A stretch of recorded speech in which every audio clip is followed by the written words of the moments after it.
Et bonsoir tout le monde. Ici Éric Lantier. Je suis en compagnie de Diane Deslongchamps et vous êtes à l'émission En toute intimité.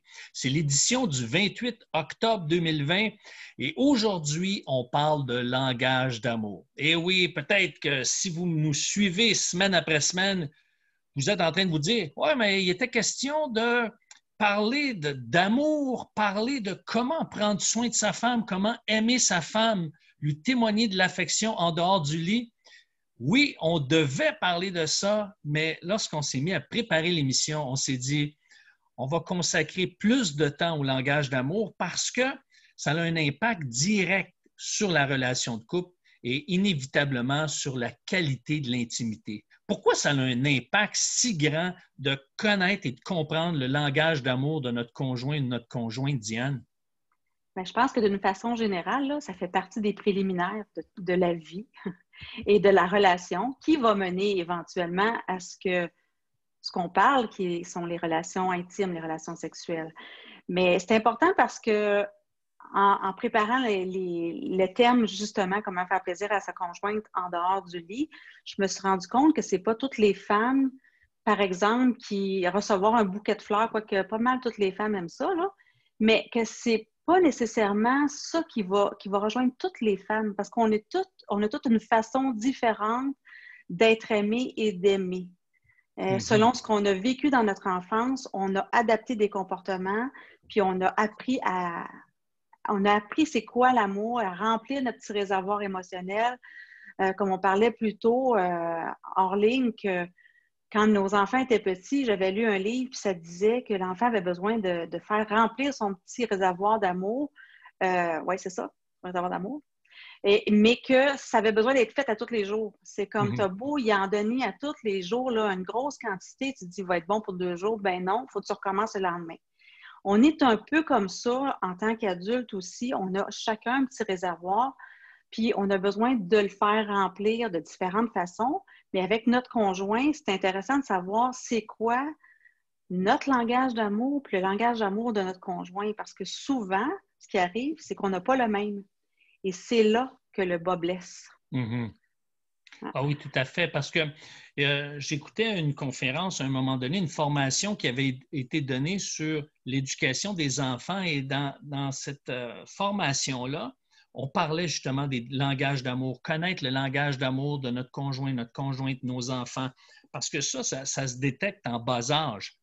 Et je trouvais intéressant comment il présentait. Lui, il nous mettait en contexte, imaginez qu'on est en Russie, OK? Et là, évidemment, si on ne connaît pas le russe, si on ne connaît pas ce langage-là, ce vocabulaire, eh bien, on se sent un peu perdu lorsqu'on entend les gens parler autour de nous parce qu'on n'est pas capable de comprendre ce qu'ils disent. Ça ne nous rejoint pas. Donc, le seul lien qui peut nous amener à comprendre, c'est de détecter, par exemple, le non-verbal des gens.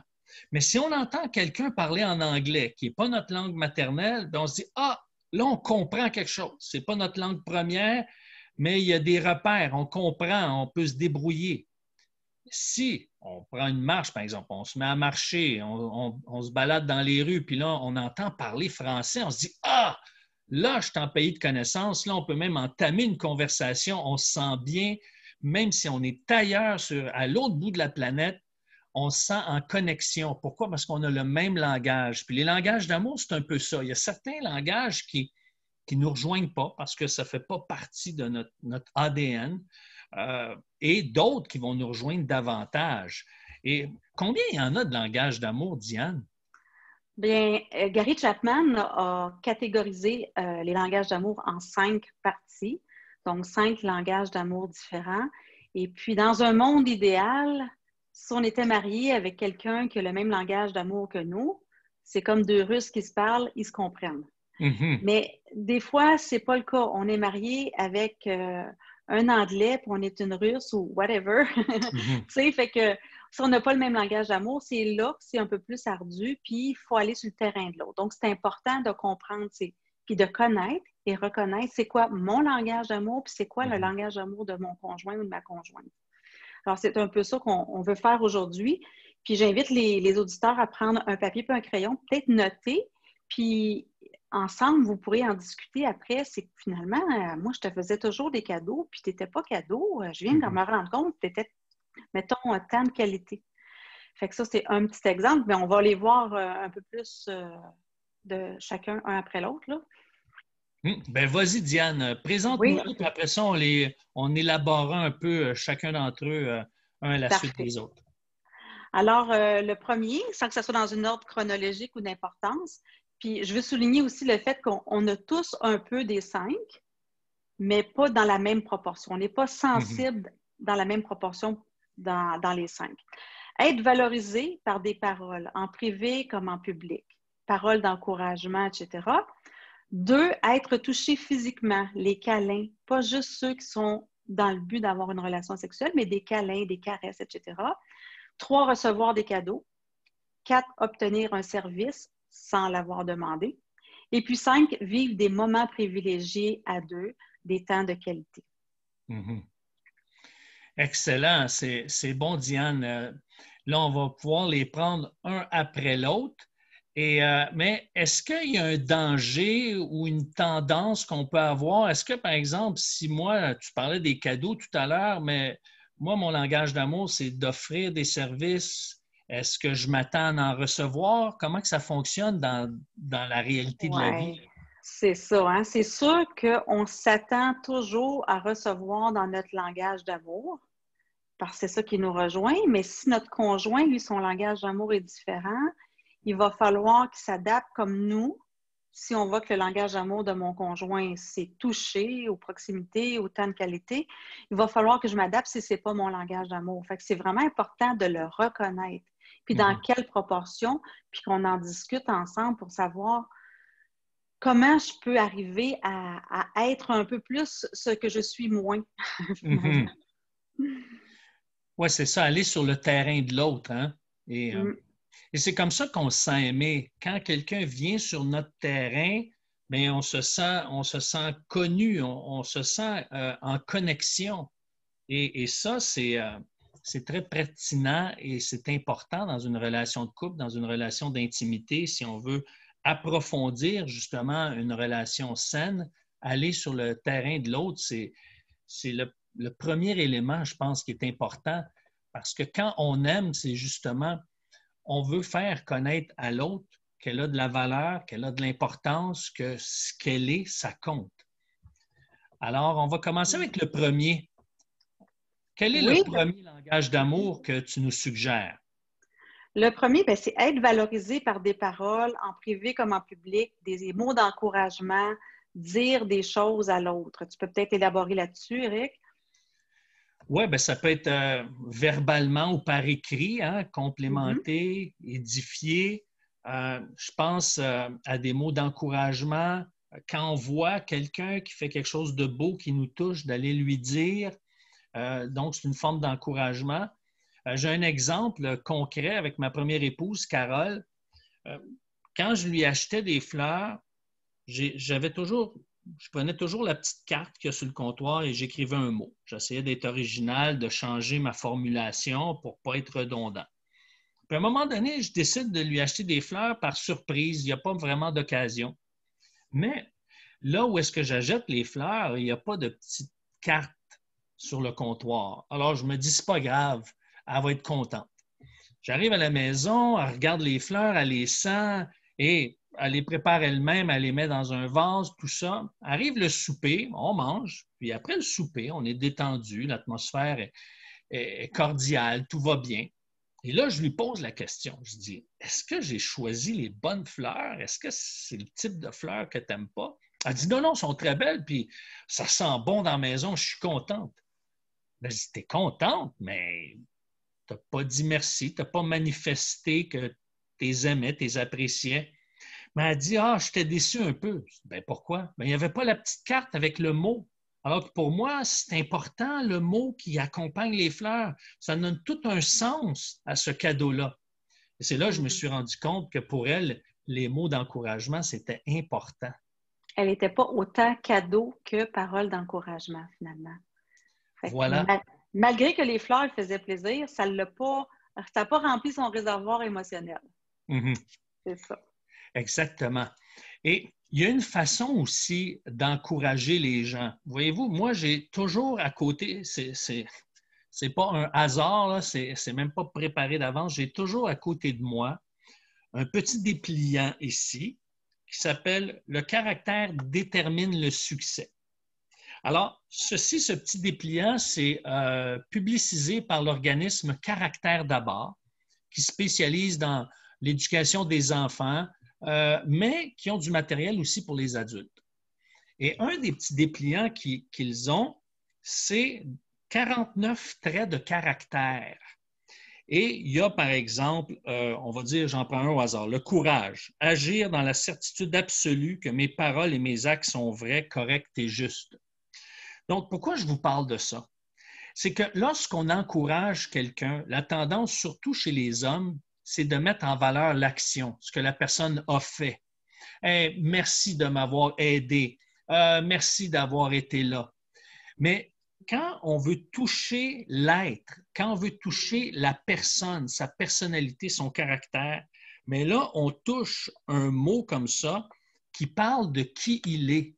Donc, au lieu de dire « Hey, tu m'as aidé, merci beaucoup parce que tu as été là pour moi, tu m'as aidé à me déménager, par exemple », bien dire « Hey, merci, merci parce que tu as fait preuve d'altruisme, par exemple. » On pourrait dire « Merci parce que tu as fait preuve de générosité en termes de temps.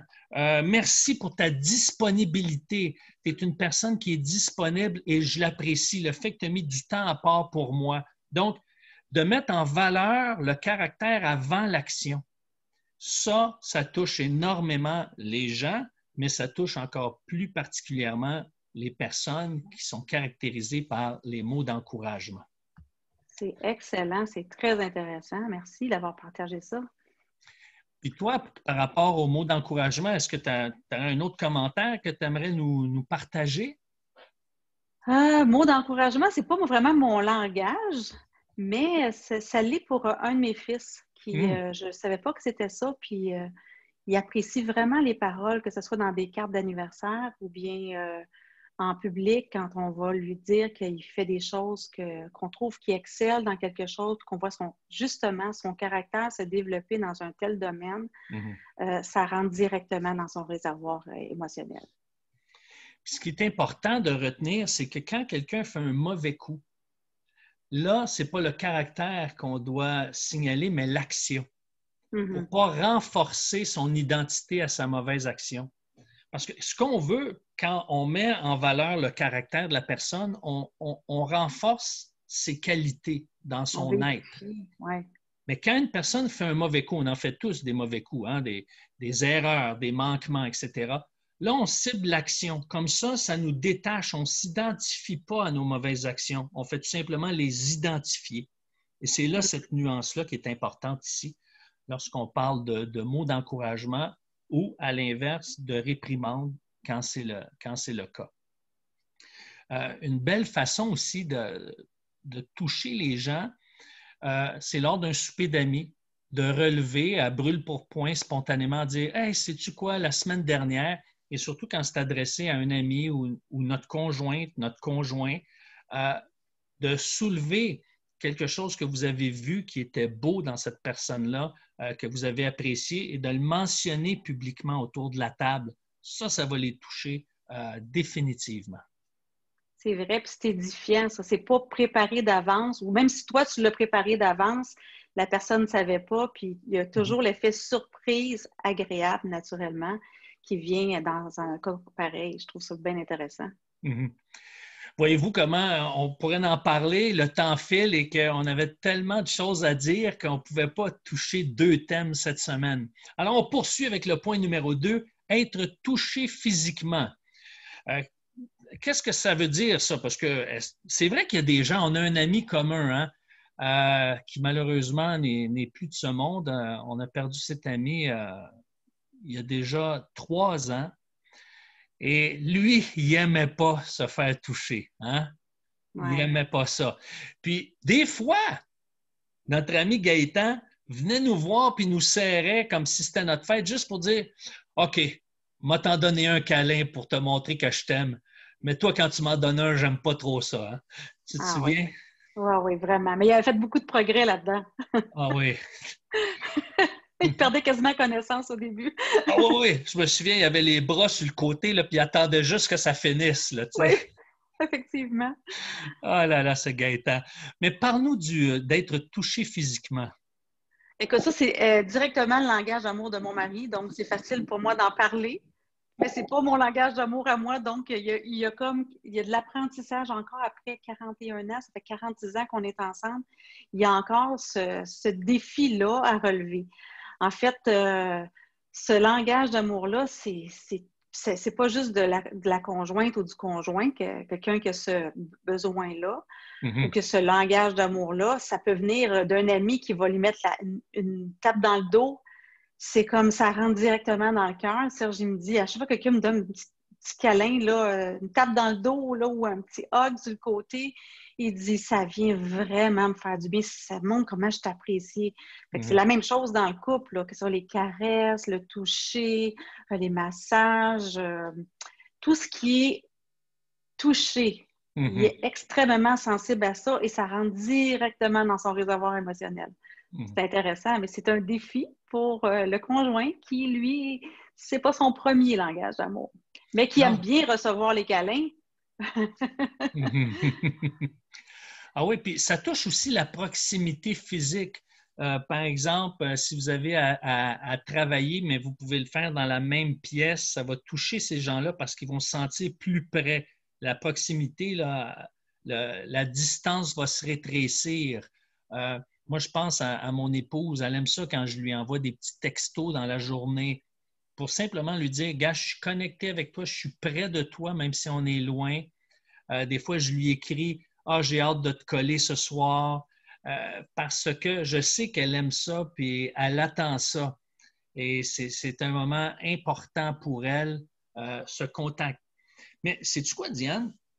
Sûrement tu as lu cette statistique-là. C'est que même si ce n'est pas nécessairement le langage d'amour premier de toutes les femmes, il reste que néanmoins, statistiquement, les recherches démontrent qu'une femme a besoin de 4 caresses de 30 secondes ou plus par jour pour remplir son réservoir affectif et des caresses à caractère non sexuel, des Mhm. caresses d'affection. Oui, j'ai lu ça aussi. C'est très. Mais c'est sûr que c'est que le problème, là, c'est que si la femme, c'est pas son langage d'amour et que le mari, c'est son langage d'amour, puis que c'est pas comme on n'est pas sur la même longueur, si on n'est pas sur la même longueur d'onde, chaque câlin va être interprété comme une avance. Mmh. Alors que c'est pas nécessairement ça, tu sais. Fait que c'est Mhm. pour ça qu'il faut en parler. Puis de dire qu'un câlin ne mènera pas toujours à une relation sexuelle, tu sais. Ah Mais ouais. qu'un câlin, c'est aussi réconfortant, c'est de la tendresse, c'est de l'affection. Et on en a tous besoin, hommes et femmes. Mhm. Oui, tu me fais penser à une expérience que j'ai vécue. Je revenais du travail, j'étais jeune adulte, et puis j'étais avec une collègue de travail, on parle dans l'autobus, puis à un moment donné, elle met sa main sur mon poignet, tu sais. Puis là, ça me fait tout drôle parce que j'ai senti comme de l'affection, mais c'était pas ça qu'elle me communiquait. C'est juste qu'elle est toucheuse. Elle n'était pas en train de me lancer un signal, je suis en amour avec toi ou je te fais des avances. C'est venu spontanément. Dans la conversation, ça avait sa place. Mais moi, ça m'a tellement surpris, je n'étais pas habitué à ça. Ça l'a fait comme, oh là là, il y a quelque chose qui s'est C'est toi passé qui es venu ici. raide, là. Comment? C'est toi qui es devenu toute raide comme Gaëtan. Ouais, c'est ça. Ouais. Mais, mais c'est ça, quand on ne comprend pas ce langage-là, ça peut nous déstabiliser à certains moments.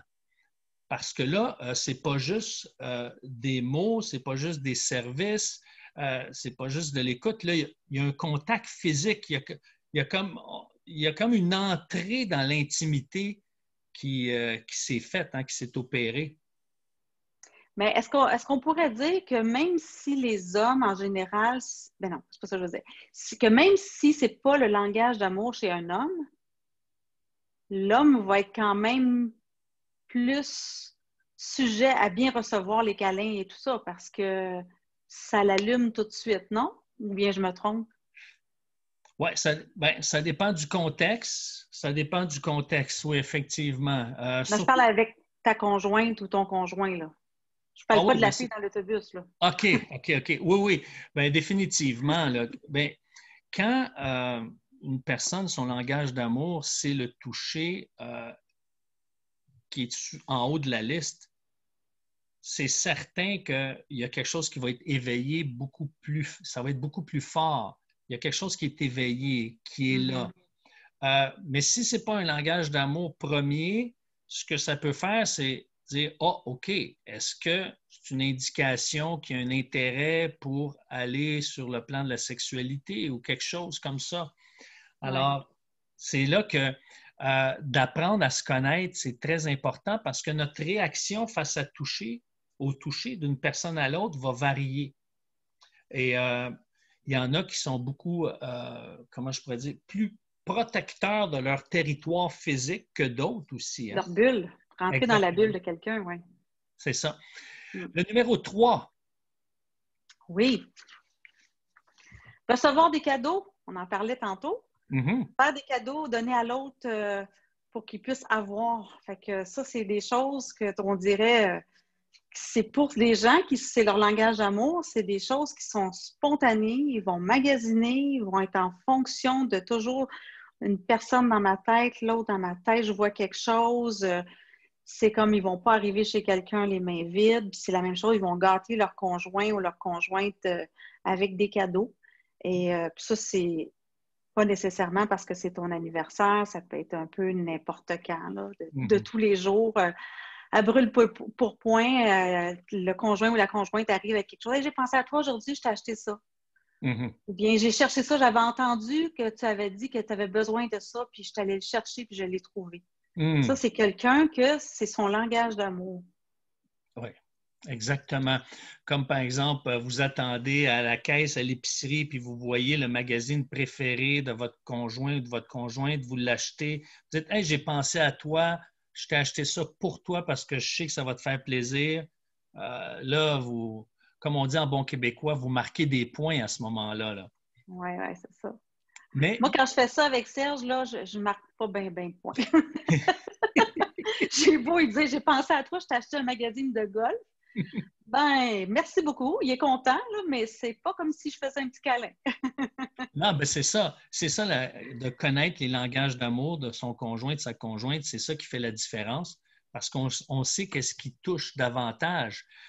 Mais il y a une mise en garde que j'aimerais avertir les hommes particulièrement. Parce que nous, les hommes, on peut penser d'une manière un peu plus cartésienne et de penser en mode quantitatif. En d'autres mots, c'est, ah, là, je viens d'acheter un cadeau, par exemple, de 500 $ à ma femme. Donc, je vais être tranquille pour 2 mois.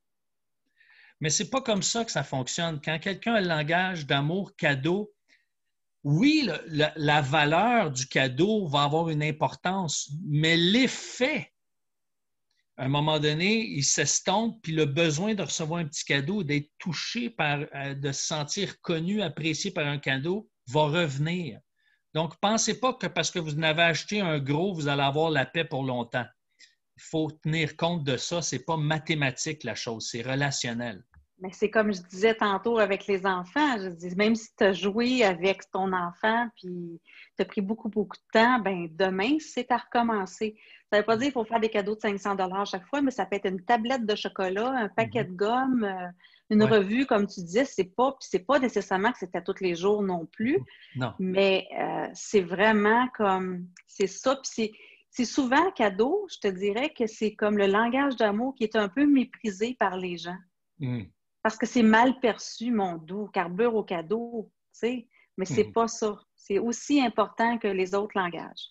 Oui, c'est ça. Puis pour terminer là-dessus, quand tu parlais d'une tablette de chocolat, ben c'est la marque qu'elle aime, la sorte qu'elle aime, la saveur qu'elle aime, c'est ça qui va la toucher. Tu as choisi celle qui me plaît. Donc, tu te souviens de moi, dans mes goûts et tout ça. Effectivement, tu as bien raison. Ouais. Exact. On voit que le temps file, donc on va pédaler un petit peu comme un canard. Obtenir un service sans le réclamer. Parle-nous de ça un peu, Diane. Ben, écoute, c'est toutes les actions hors attente. Tu sais, c'est comme, par exemple, je donne un exemple qui est fictif, là, dans notre couple. Nous, mettons que moi, c'est les tâches ménagères, c'est tout moi qui les fais. Et puis que Serge décide un soir, dit, t'en as assez fait aujourd'hui, là tu vas te le souper, je m'occupe de débarrasser la table, puis je m'occupe de faire la vaisselle, tu touches à rien. Tu sais, c'est les mots qui viennent aussi, vous dire, t'en as assez fait aujourd'hui, mon amour, je t'aime, je veux faire ça pour toi. Même si j'aime peut-être pas nécessairement faire la vaisselle, mais par amour pour toi, je vais le faire. Tu n'es pas obligé de le dire, tu peux juste le faire. Ouais. Et puis, c'est à la conjointe ou au conjoint, si c'est l'inverse, de dire merci beaucoup pour ce que tu as fait pour moi, je l'apprécie vraiment. C'est toujours des choses qui sont inattendues. Si tu as une attente, tu risques d'être déçu. Mais quand tu n'as pas d'attente et puis qu'il y a des choses qui se font comme ça, tu ne peux qu'être en pamoison. Oh, C'est c'est beau, bien ça, hein? dit. Oui, c'est beau. Ouais. Mais un petit conseil aux hommes. Souvent, les hommes, on a tendance à demander à notre femme, « Hey, veux-tu que je t'aide à faire la vaisselle? Hey, veux-tu que je débarrasse la table? » Et ça, règle générale, peut-être pas toutes les femmes, mais règle générale, les femmes n'aiment pas ça. Ils se disent, « Ah, dans le fond, il me demande par politesse, il veut que je lui dise non, laisse faire. » Alors, si vous voulez marquer des points, prenez, par exemple, le linge pour essuyer la vaisselle puis dire, je m'en viens t'aider à faire la vaisselle. Laisse-moi m'occuper de la table, je vais la débarrasser. Demandez-lui pas, allez le faire, montrez que vous êtes dans l'action. Et ça va la libérer.